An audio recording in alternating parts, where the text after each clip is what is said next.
Alan Murdoch, welcome back to the Pacey Performance Podcast for version 25. I think version 3. Times. Three's a charm. Version 3.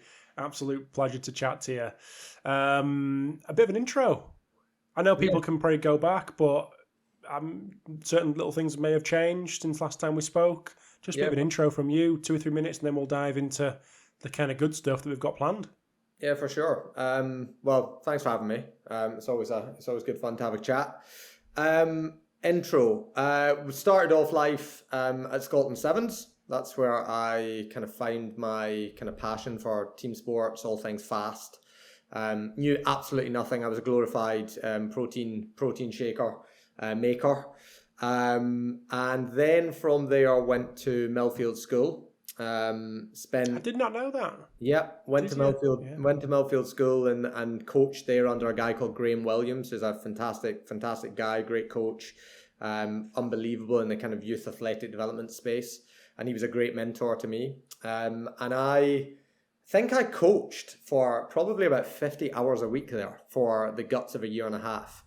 And that's where I really kind of found my coaching identity. I thought that was really important, reflecting back on my journey.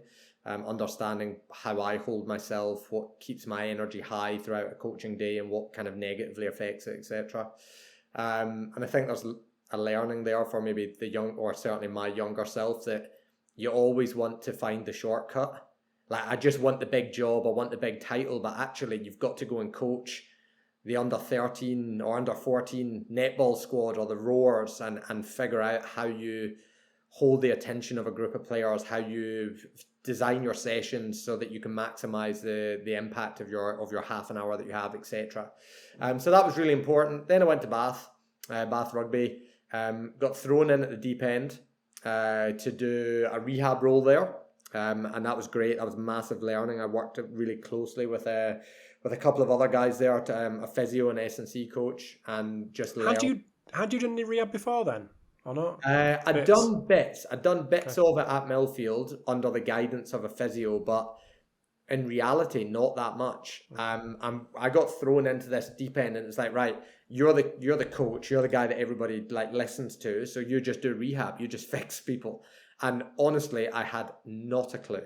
I remember asking anybody and everybody to try and get as many tips as I could around rehabbing a shoulder or rehabbing an ACL, which the first time round I did it was an absolute disgrace. And luckily enough, there was a guy called Byron Fields who's now out with the Wallabies. And Byron was just the most incredible mentor to me. He was the first person that opened up my eyes to actually looking at movement and making assessments of movement. He would watch somebody do a warm-up and go, I think we need to put some work into whatever area it was.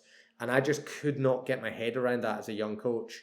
And he's actually acted as a pretty big inspiration for me throughout my entire career. Is I would love to get to that level of just being able to watch movement and make I guess, informed decision-making of things that other people can't see.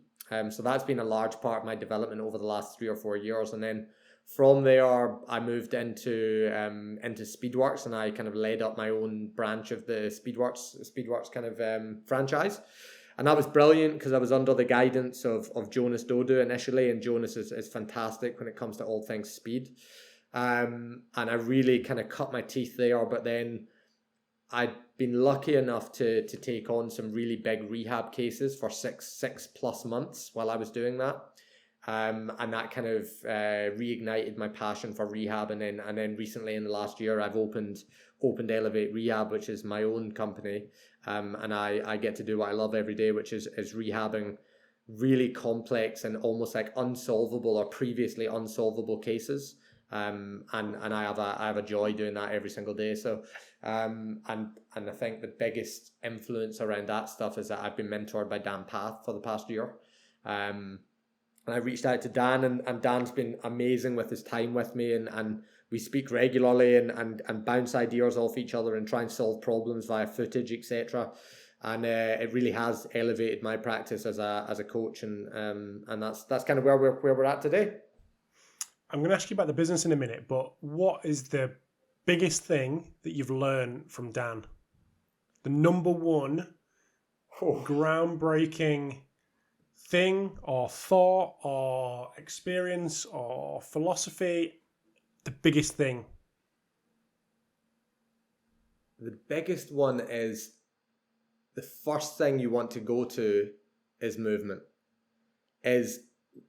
You can have all the tests in the world. You can have a Nordic, you can have a ISO test, you can have a jumping test, but nothing is as specific to the functions of the system as the thing that they're trying to do as an athlete. And if you can comprehend that, understand it, have a very clear technical model in your head for when you're looking and assessing movement, it will guide you to the right questions to ask moving forward in your assessment when you're trying to figure out a problem. And that sounds a little bit wishy-washy, but for example, say you're watching somebody run and you're watching it from behind and you see that their left hip doesn't clear as high as their right hip, and actually they've got left-sided foot pain as an example, and you realize that actually very quickly you can go, well, the left-sided pelvic function seems to be inhibited slightly, it's not moving as freely as it should do, but the foot is overcompensating with excessive pronation to try and find that forceful position at stance. You can then start to influence that through a whole bunch of different exercises and different programming tools. And almost always that movement screen initially directs you to the right question or the right testing modality to really understand it. Whereas if you go the other way and you start testing everything under the sun in the gym from a testing and objective criteria perspective, it could take you weeks before you ever find the problem. So starting at the top and working back, but having a really, really good coach's eye is the thing that he's imparted on me the most. Perfect. And running a business, you've got a space in Bath. What's it been like running a business? It has been eye-opening. Eye-opening in a good way. I think everybody always expects like this horror story. It's been so tough. I've been unbelievably fortunate with the space that I have and the people that I get to see as clients on a day-to-day basis. I think that my missus was actually asking me that the other day. And I think the biggest thing from a business perspective is not getting pulled into being interested in every single thing that comes your way, and actually just focusing on one or two really, really big things that are important to, well, in this case, me, and just becoming really, really clear on what you're trying to do. And I think over the last couple of years in particular, my focus has just been on generating and creating this really, really good product of great coaching services and being very transparent with what happens inside my facility with either athletes or other stakeholders. And I think by becoming really good at that very small skill set, actually everything else kind of takes care of itself. So that probably from a business perspective would be my big ones. Find what matters to you and just focus all in on it and try not to get distracted by the 1,001 other things that tend to crop up on a daily basis, which I'm sure you're familiar with. Absolutely.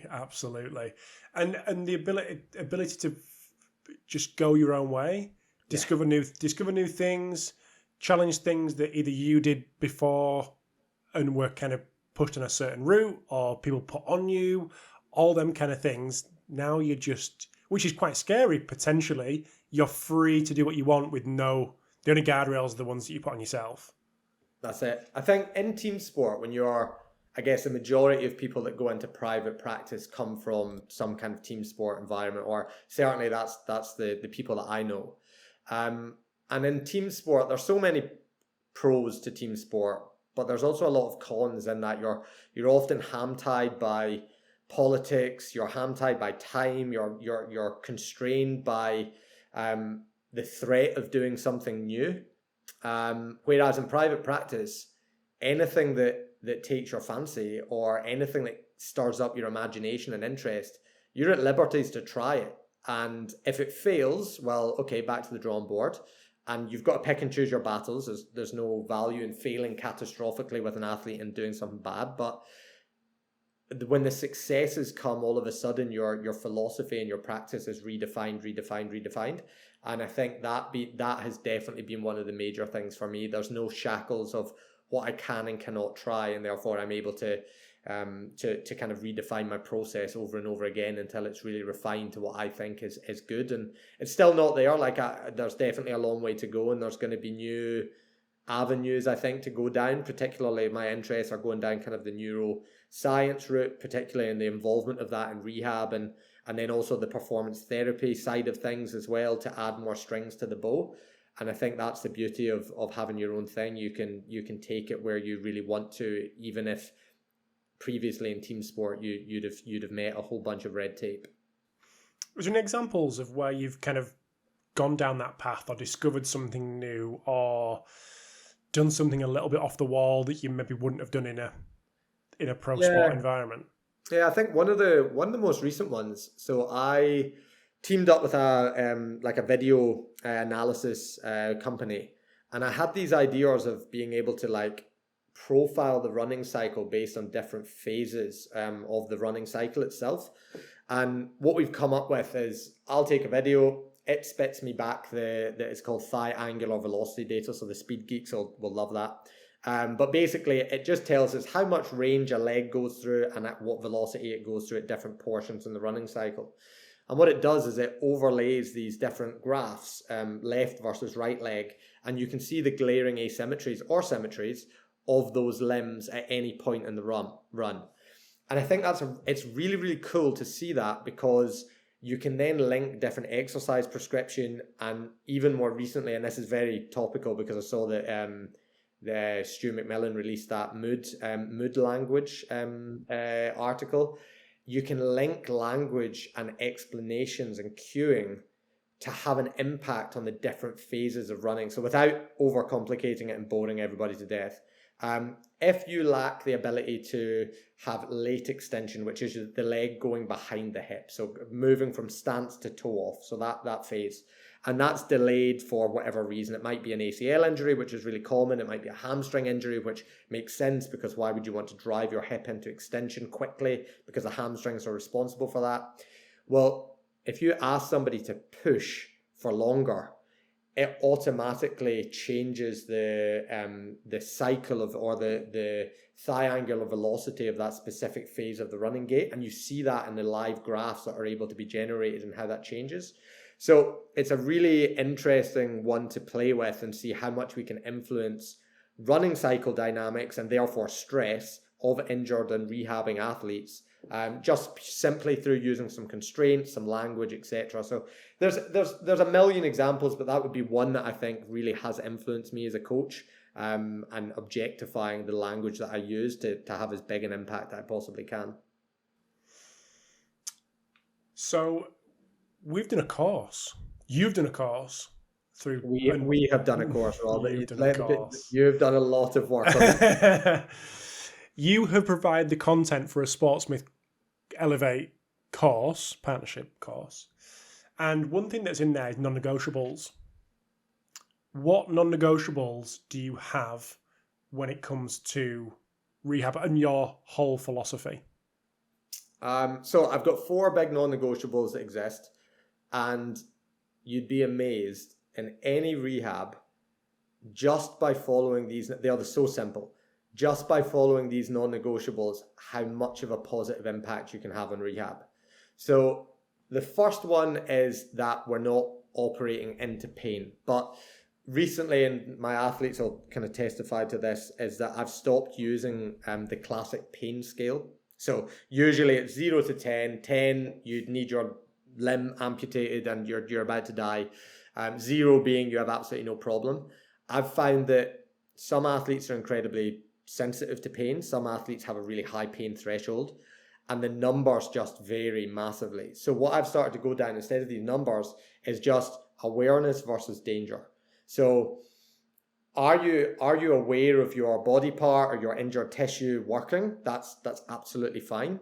Or are you perceiving what we're doing as being dangerous to your body? And that, because there's such a clear divide between awareness and danger, I think it makes it very clear cut for me as a coach to understand what's going on. And it also teaches the athlete as well that having sensation and awareness in a body part post-injury is actually okay. You're not post-injury gonna feel perfect immediately. It doesn't work like that. So that would be the first one. So operating and working related to pain, or in this case, awareness and danger. The next one would be no response. So having a no negative response, which to me is having some type of a fusion response or a swelling response, having a lack of range or a resultant lack of range and control, either 12 or 24 hours post. The next one would be physical output. So I operate within a 25% bandwidth. So if I'm doing an exercise, I don't want to see there being more than a 25% gap in terms of output, whatever that might be. It might be something concentric impulse based, it might be jump height, might be whatever it is. For two reasons. Number one, I think if it's over that, you're not actually training the thing that you think you're training, because most good athletes, and I talk about good athletes here, are master compensators. So if your gap between the limbs is huge, they're probably compensating to try and figure out a way around it, and you don't want that. And then the other thing is, if you are as objective as I am with my rehab, if I show consistently that somebody is 40, 50, 60% down, rehab is a hell of a lot of it, especially when it's longer term, is psychological. I don't know many athletes that like being told that they've got a 50% asymmetry consistently week in. So there's a couple of reasons to that. And then there's the technical threshold perspective. And this is where, like I mentioned about Dan earlier, having a very robust movement framework or technical framework for you to reflect on, to compare what the athlete is doing. And if they're off that technical model and they're making compensations, then it's time to regress it. But similarly, I think oftentimes in rehab, we always talk about our technical model, and if it's not good enough, we regress it. Well, actually, if they're able to tolerate the thing that we're doing with a really good example of a technical threshold or a technical model, actually it's time to progress it. And I think sometimes we get caught always going backwards. We always want to, it's not good enough, let's regress. Quite often athletes smash it out the park and we don't recognize, or we don't expect it, but we're hesitant and reticent to progress on. And that sometimes comes to slower rehab timelines and the ability to return athletes back faster than what they should. It prevents the return of the athlete faster. I'm going to go back a step and say that's the non-negotiables. That sets the scene nicely. But the course that I'd mentioned is the Faster Fit speed-based rehab, which has had people from all over the world buy that course and had some amazing feedback. And there's still little tweaks that we're making to make it, that you're making, to make it better. So that's fantastic, and people can get that on Sportsmith as well. But you are presenting the Rehab conference in October at the Etihad on this Faster Fit approach. So the question is, what is the Faster Fit approach, and what does it look like for something that you talk about a lot and you've got a lot of content on, which is ACL rehab?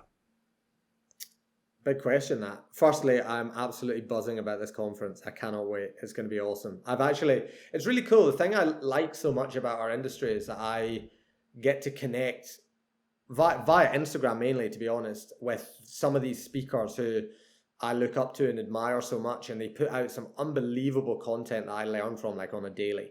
Not if I'm on an Instagram ban, though. If I'm on an Instagram ban, I'm not learning anything. And actually, I'm going to get to meet them in person when I come. So I'm delighted about that. I'm really, really excited.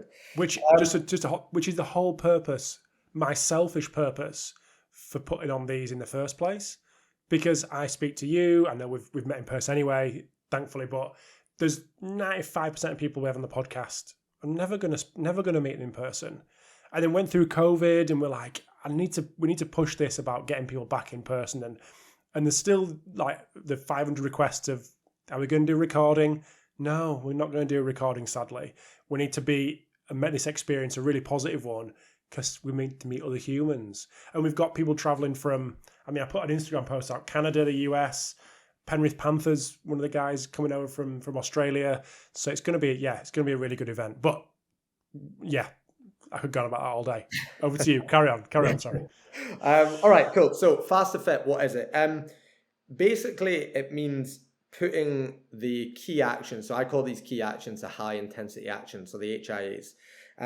Putting them first in the rehab process. So everything and every framework that I use in my Faster Fit approach is intended to develop the underpinning coordinations necessary to overcome really the inhibition that inevitably comes with injury and doing it as early as we possibly can. So that's the overriding approach to faster fit, or the kind of definition. The other side of it as well is that traditional rehabs, especially when I was coming through and learning how to rehab people, was that we got people tolerable to higher volumes, so slower ploddy based running first. Then we would classify them as being fit because they could tolerate either like a sessional load, maybe a weekly load, maybe even a monthly load if everybody was into the acute chronic ratios, that type of stuff. And then once they could do that, then it would be like, right, speed training. And we're going to do 2 30-meter runs at the start of our session. And the athlete's going to be slower. They're going to clearly be moving pretty poorly. But as long as they were able to achieve 90% of their max velocity, we're going to green tick it and we're going to move on.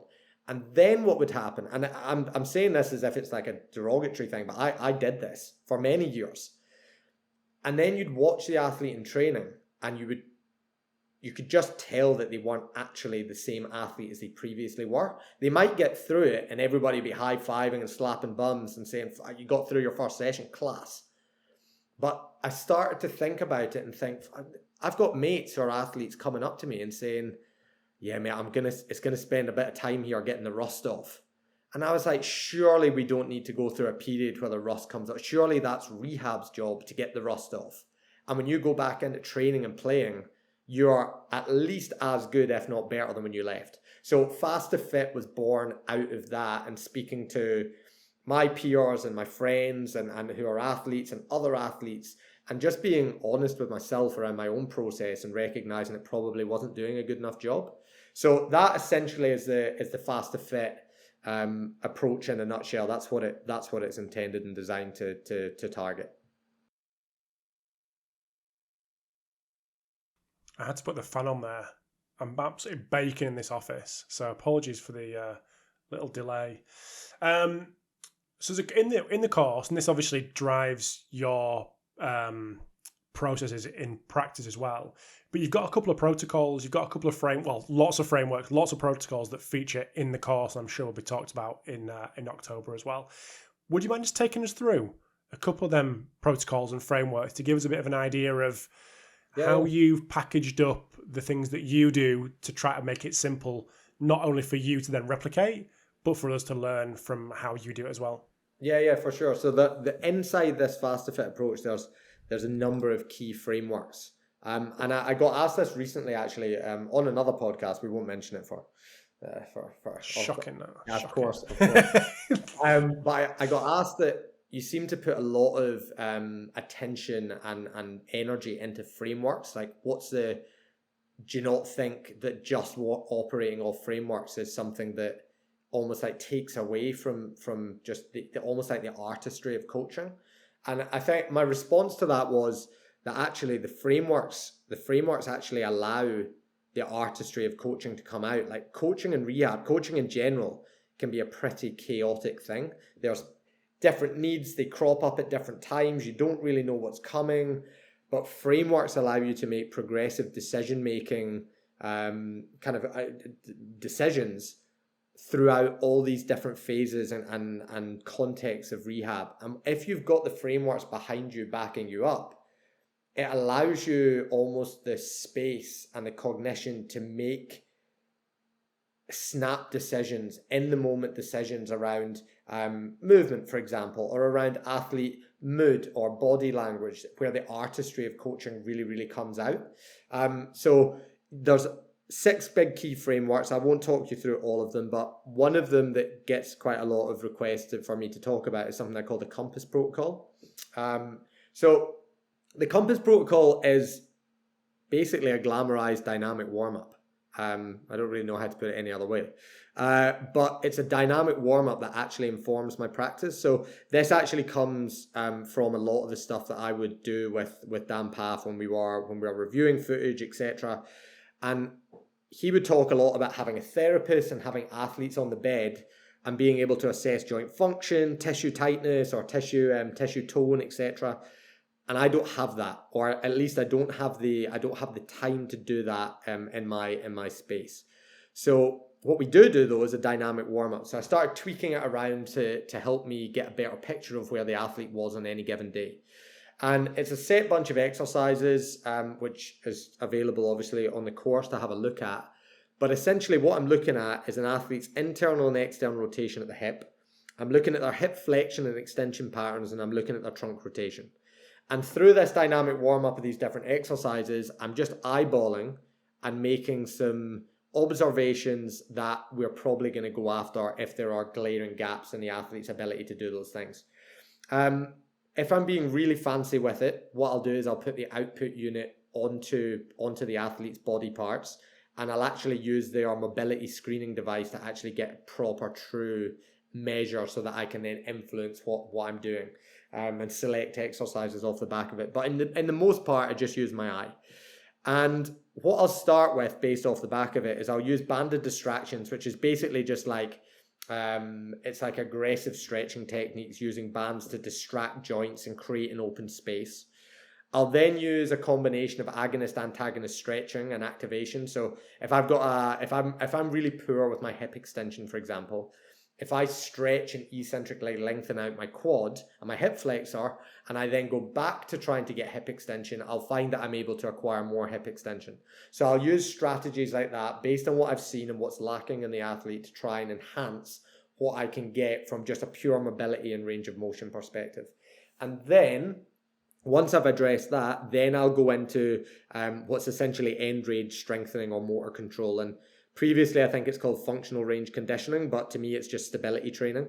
And I'll work through the different ranges of motion, predominantly to the end ranges, and gradually begin to strengthen up those end ranges and have control throughout that range of motion. And what we find is that athletes commonly, almost 99 times out of 100, they go through this compass protocol. It becomes second nature because we do it every session. And after 2 weeks, 3 weeks, 4 weeks, they look like a completely different animal from a hip function perspective. And when you operate this fast to fit approach, where we're going to run faster earlier with drill-based running, and I'll talk about why that's appropriate particularly for ACL rehab, all of a sudden it makes everything so much easier.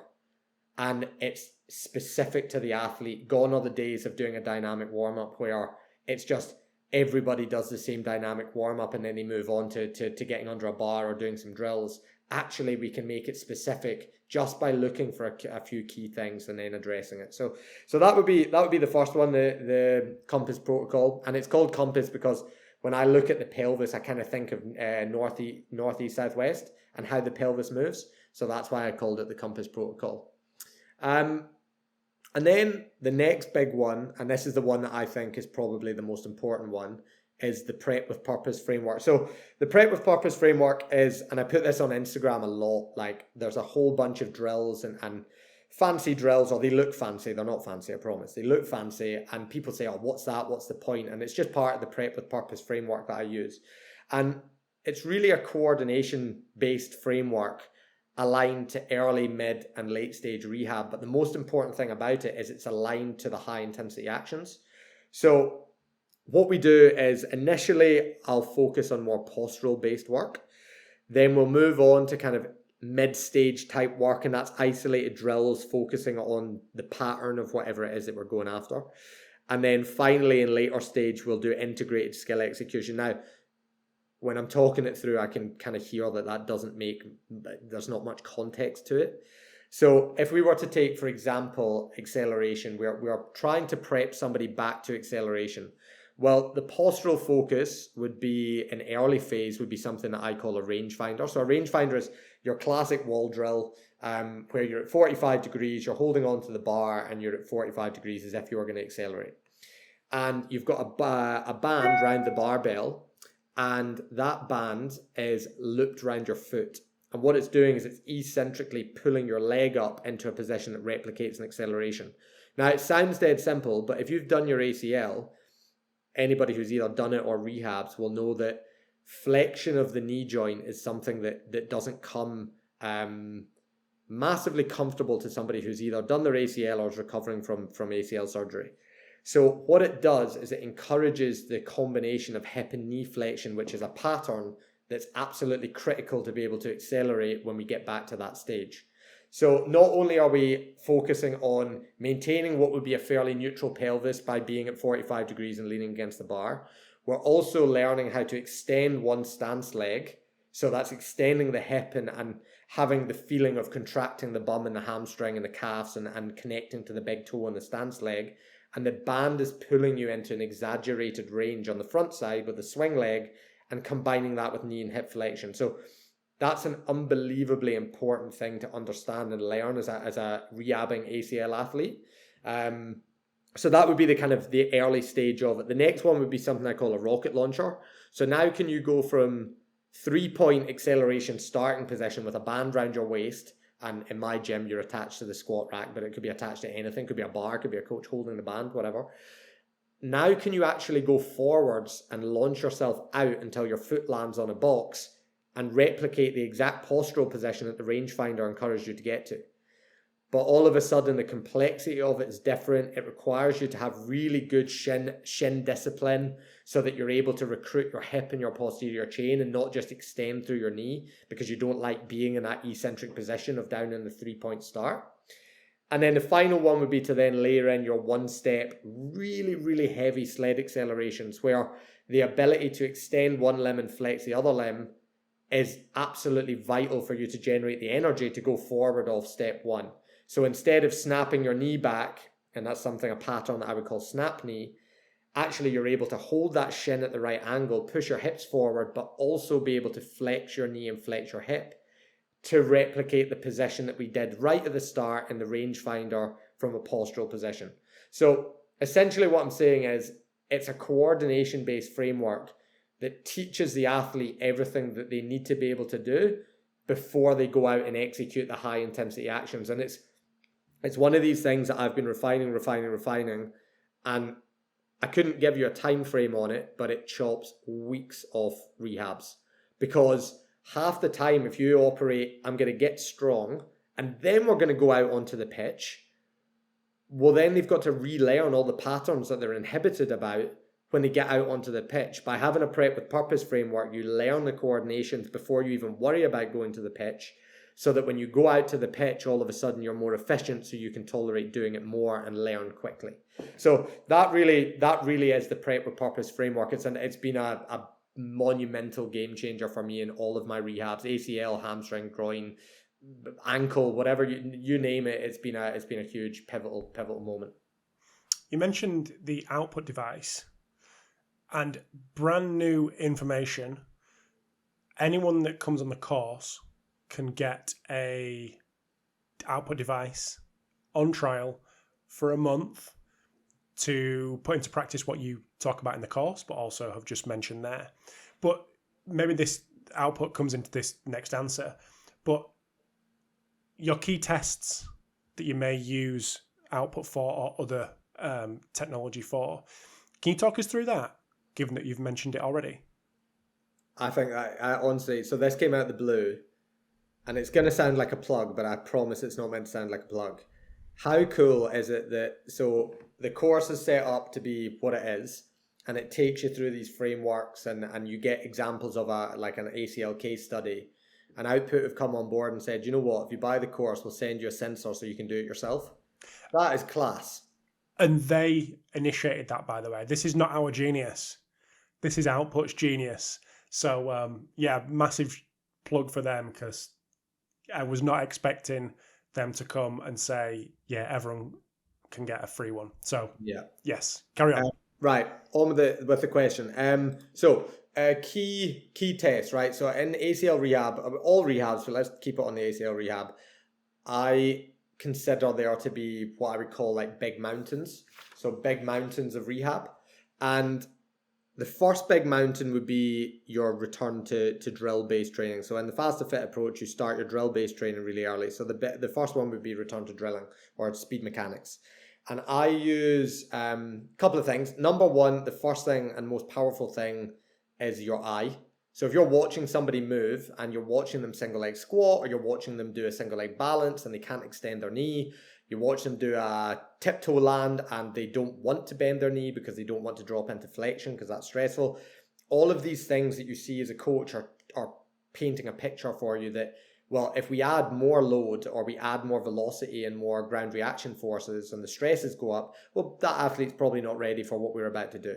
But I use output. So one of the things I've found incredibly helpful is I don't have access to an isokinetic dynamometer, which a lot of the evidence-based protocols are based off. But I do have a leg extension machine. So what I do is I strap the sensor on somebody's shin.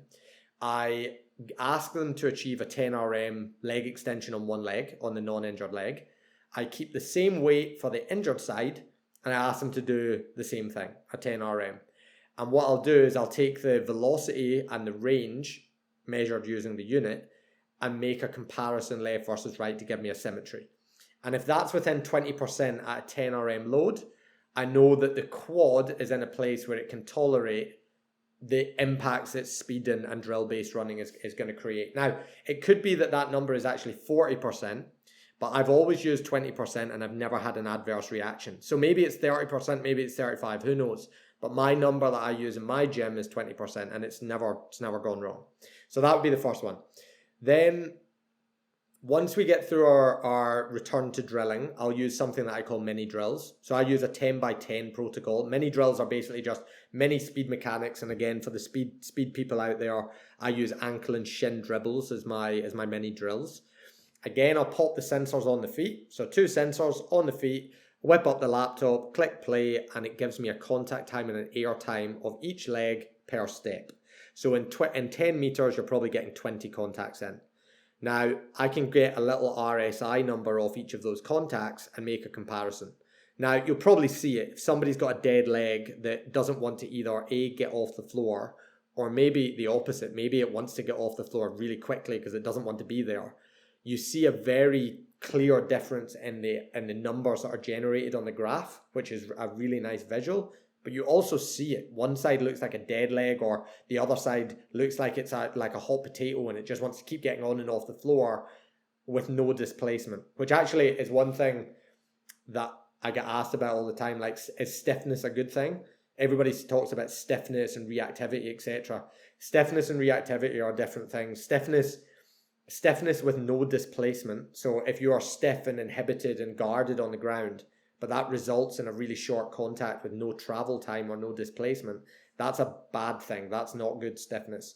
But stiffness that's braced and co-contracted that results in high flight times or displacements, that's a good thing. So we want to see that kind of stiffness.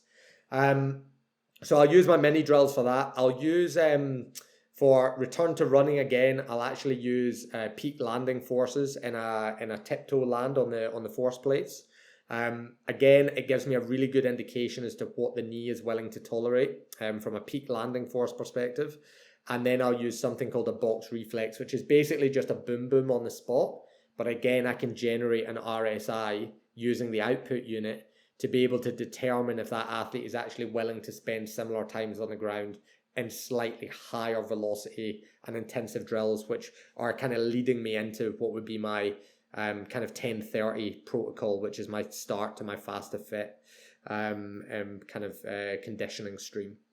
And then return to change of direction, I use a shuffle test, 5 meters apart, laterally shuffle side to side. I don't actually use any metrics for it. What I use is my eye, and I really want to understand what's happening with the orientation of the body, the deceleration coming into the cut. Is the penultimate leg willing to cross the midline, or does it absolutely hate that eccentric stress that induces, and therefore the outside leg has to do a load of work, which, as a side note, I think is one of those things that contributes to this like scaremongering message that goes out there of, well, you know, if you've done one ACL, the recurrence rate is whatever they say it is, 70% or something like that.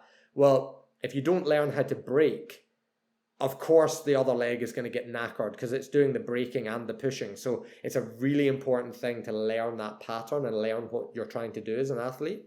And then return to agility. Lots of people, so some people are really lucky that they're able to use something called Vicon, which is motion capture, which is an unbelievable tool. Sadly, in my little tractor shed, that's not possible. But what I do is I use something called... It's a good tractor shed, though. It's a bloody good tractor shed. I'm glad you mentioned that, Rob. return to agility, I use this thing called a repeat broad jump score. So what I do is I get somebody to do a single leg broad jump repeated. So you go jump off one leg, land, and immediately bounce into the next step. Kind of like the start of a triple jump, but you've got to be able to stick the landing. And then what I do is I take a tape measure, I roll it out the length of the tractor shed, and all I look at is the distance that you jumped divided by the contact time when you landed with that middle step. And what that gives me is an RSI again. And I'll make comparisons left versus right. And if that's over 15-20%, I'm not convinced that athlete has got the reactive abilities under high force, short time demands, that agility, true agility, where you have to just react off a stimulus and throw a leg out, demands. So those would be my big mountains. If I can navigate those with some objectivity, especially in this case using the output device, then we're rolling. And it's amazing, just by bringing up a few simple scores. Like, that might sound complicated on a podcast, but it really in reality is extremely simple. And just having a bit of a profile for the athlete, and every day just bringing it up and showing it to them and going, okay, well, we were 18% last week. This week you're 16. The influence that has on the mindset of rehab is unbelievable. And vice versa, I think everybody's scared of showing an athlete a negative trend. But actually, if you show them that they've got worse, but actually what they did is they went on I had this literally case last month. One of my online athletes was getting worse. And I was like, this doesn't happen normally. This is what's happening. Turns out that because his knee was feeling brilliant at the 3-month mark, he was climbing mountains and going hiking with his girlfriend at the weekends. Didn't tell me, forgot. And actually it was having a negative impact. So even, we always want to talk about the good things and showing how great the athletes are and the rehab's amazing, but actually objectifying things also helps us understand if somebody's reacting negatively to whatever it is that's going on in their day-to-day life as well. And you've had a case recently, haven't you, with that I know we'd spoke about pre-Olympics with an athlete performing in the Olympics. I know I'm not quite sure how much you can say, but can you give us an insight into what that was like? Yeah, I'm unbelievably proud to have played a very small part in this, but it's such a cool story. So I was contacted by a guy called Peter Hughes, who works out for New Zealand Rugby, and they are captain of the Black Ferns, or the Black Ferns Sevens team. Sarah Hironey, she had ruptured her ACL in one of the Seven Series tournaments, and it was going to be 7 months to the dot to playing in the Olympic final, and that was the goal. She was going to get back and play in this Olympic final. And we started collaborating, and I consulted on this process, and we essentially employed this fast to fit approach from day dot, really. And I flew out to New Zealand to go and deliver some kind of key coaching, and that was for 3 days. And she not only did she make it back to playing competitive rugby just prior to the 6-month mark, actually, she only bloody went and won a gold medal at the Olympics. And the most rewarding thing out of the entire process, which actually the most rewarding thing was just the opportunity to be able to go to somewhere as prestigious as New Zealand Rugby and learn from them and their culture and be a part of something that really was truly collaborative. This process was unbelievable. Was she messaged me literally just before the Olympics, and she said that she's never felt better as an athlete, and that she PB'd her speed. She was able to be evasive and defensive in maneuvers that she said previously she didn't really have that in the bag. And I think that to me is proof pudding that if you apply this approach early enough and with the diligence and the understanding, and this is where Pete was so fantastic, he was asking questions every single day and making sure that everything was aligned to what we thought the end goal required. You really can. I think we can redefine how ACL rehab pretty much is done, which is a big statement, but I believe it that much, that if you do the right things early enough with a clear and robust plan, and it's aligned to these high intensity actions, actually everything becomes, you end up with an athlete who becomes better out of rehab than one who just gets back. And I think it can't be said or stated enough that those two things are completely different beasts. Returning an athlete back, bar unforeseen circumstances, obviously, is not that difficult, but returning an athlete back better, especially an already world-class, high-performing athlete, back better than before they got injured, is an unbelievably difficult thing to accomplish. And I think what I've tried to do with this whole Fast to Fit framework-based approach is take all my learnings over the last 12, 13 years and kind of put them all into it to try and squeeze every drop of juice out of rehab, and it's been pretty rewarding to see it happen. And one thing that you said beforehand, which I don't know if you knew up until just before you said it, 1 year since opening and launching Elevate. Yeah, 1 year. Congratulations! Thank you. Yeah, it is mad to think what can happen in a year. Like I remember when I went to leave Bath Rugby, the decision to leave was like, oh my God, is this the right decision? I've got a safe job in sport. The trajectory of that job is probably looking quite good as long as I don't bloody do anything stupid. And I made the decision to leave, and I would never in the last year, I think, so I've, like I was saying, I've been to New Zealand, I've consulted to the Premier League, to the Bundesliga, to international teams, and also, I think maybe even more importantly, actually woken up every single day and just really enjoyed learning, like the learning process of not just running a business, but actually refining how I do my job as best as I can, with no pressures from other people and governing bodies or politics, etc. So it's been a really eye-opening and enjoyable last year. And you have, and I didn't know this, you have a 3-on, 1-off structure within your month. 3-on working, 1-off learning. Yeah, it's pretty cool. I really try hard to. So one of the things that I recognize when probably actually even when I was in the private sector, but working under the Speedworks umbrella, was that the reason I got to that point is that I had learned a lot, especially in lockdown. Like I just tried to devour everything I possibly could, and I could feel myself stalling a little bit. Like I could feel my practice staying pretty stagnant, and I thought, you know what, I've got the luxury of being my own boss. I can work extremely hard for 3 weeks, and I really, like, you'll know what this is like, but it doesn't stop. It's almost a 24-hour thing. My family I don't think they quite understand it. And they're like, you've done what? But then after 3 weeks, I have found that kind of similar to athletes. Like if you burn the candle for 3 weeks as an athlete and you go after something really hard, you need a deload. And I find that my coaching dramatically drops off. Like I really pride myself in trying to be as good a coach as I possibly can be day in, day out. And if I keep going for long periods of time, I genuinely find myself not coaching as well. And what I've decided to do is take this 3-on, 1 week off. And in that week off, I don't coach. I try and learn as much as I possibly can. And then take that into the next batch where I'm invigorated to go coaching again for the next block of training. So any of my longer term athletes will recognize this. So their 1 week deload is usually in combination with me having my 1 week deload. So it's been a game changer for me, to be honest. I love it. I love that. And it's something that I probably should take note of. Maybe I can't copy it, but I like it. The fact that energy isn't, it's not going to be 100% all the time. So get after it when it is, knowing that you've got that little bit of time to learn and just take just shift your focus. Mate, that's it. Yeah. That is exactly it. Like I really found, like, even if I'd gone for too long, and even if I had a couple of days where the coaching was lighter, I wasn't taking advantage of them because I was bollocksed. I was so tired.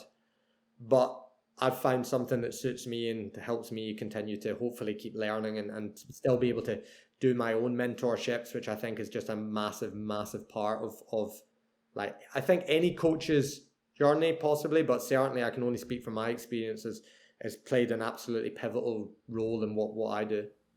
And one last thing that I'm glad we had on our list of things to chat about. And like I said to you before, I find it fascinating and I also hate it. And that's social media. But I love the perspective of others of how they deal with it. Because on the surface, like, you've got a really good audience, particularly on Instagram. The stuff you put out looks cool. There's lots of engagement. Like, people will look to you because social media is such a big thing and go, I want to copy how Al does it. What do you feel about social media?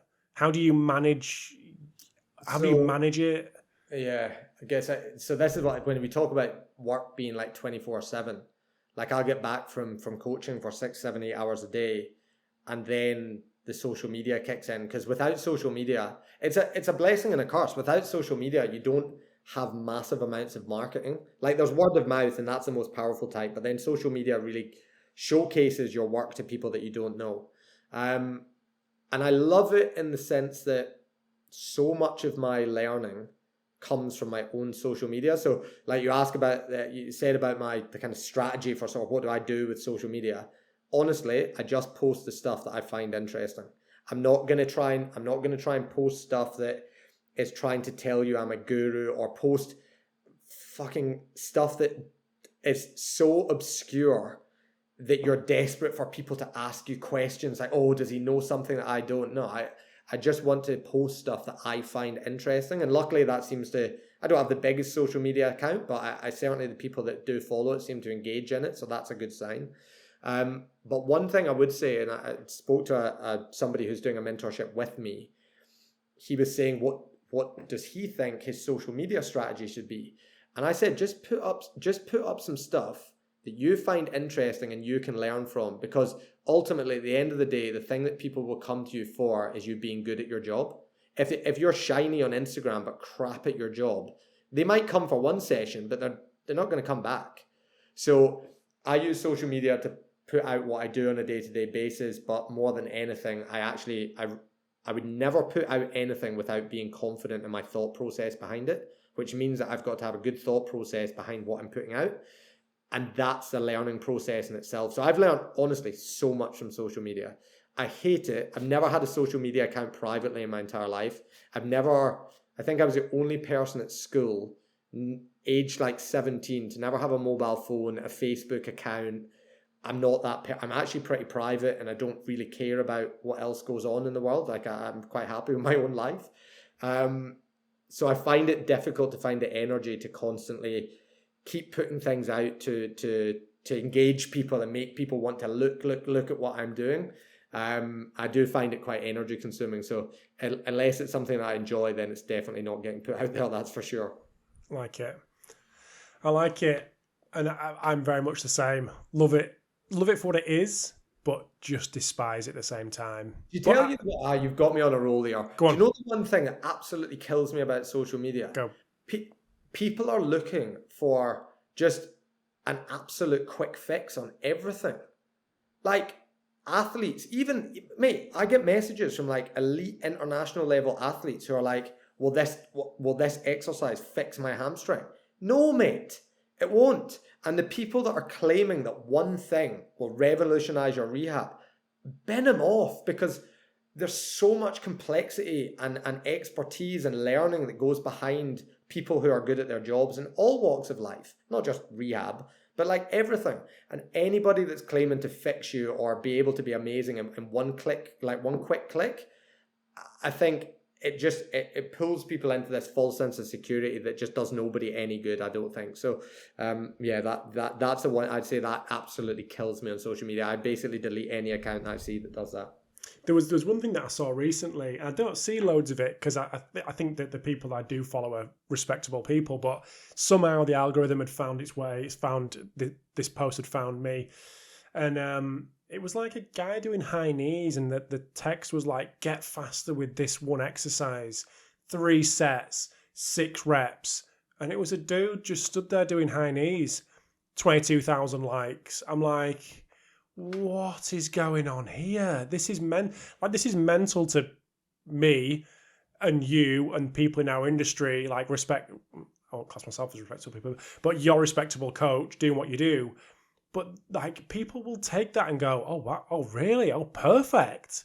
It's just wild. Like the whole thing is mental. Yeah, I think the whole kind of false, I guess, the environment of it encourages you to do things that get likes and engagement, that gives you that dopamine hit. But I actually think that the biggest, like I find satisfaction when I put something out that I'm genuine, like I've learned from, or I genuinely think adds value to help other people, not for the fact that it gets,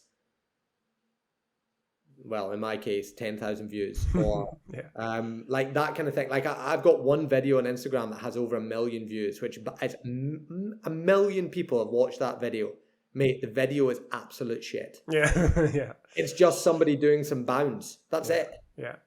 So yeah, it's just, I take it all with a pinch of salt. I definitely don't read into it. If people reply with overly negative feedback, then it doesn't bother me. If people want to engage and have a conversation, then that's awesome, and that's how I've made some really cool connections with people that hopefully, like I was saying, I'll meet at the Rehab conference. So yeah, it's a love and hate relationship, but yeah, it's what it is. So last thing, if anyone wants to get on the course, they can on sportsmith.co/courses. If anyone wants to get in touch about anything we've discussed or anything else for that matter, how to get a cracking social media following will be the number one topic of conversation. Where can people go? Follow elevate_speed_rehab. I don't even know. That's it. I think that's it. Yeah, that is it. Yeah. So the best thing, just shoot me a message on Instagram. It's the platform that I'll be most active on. And I'll always try, and I don't know if this creeps people out or not, but I usually voice note back. Because it's much easier for me to voice note than text back. But yeah, so I usually get text back and replies, so I think it's unnatural for other people to voice note me back. But yeah, that's definitely the one, and follow that account, and you'll get a flavour of what I do in my kind of practice over time. So good. Well, fine. Look forward to seeing you again in October. We'll obviously speak before then. But thank you for coming again. Really appreciate it. It's always a pleasure. Always a pleasure to hear you speak. And yeah, speak soon. Thank you for having me. Loved it. Thanks, mate.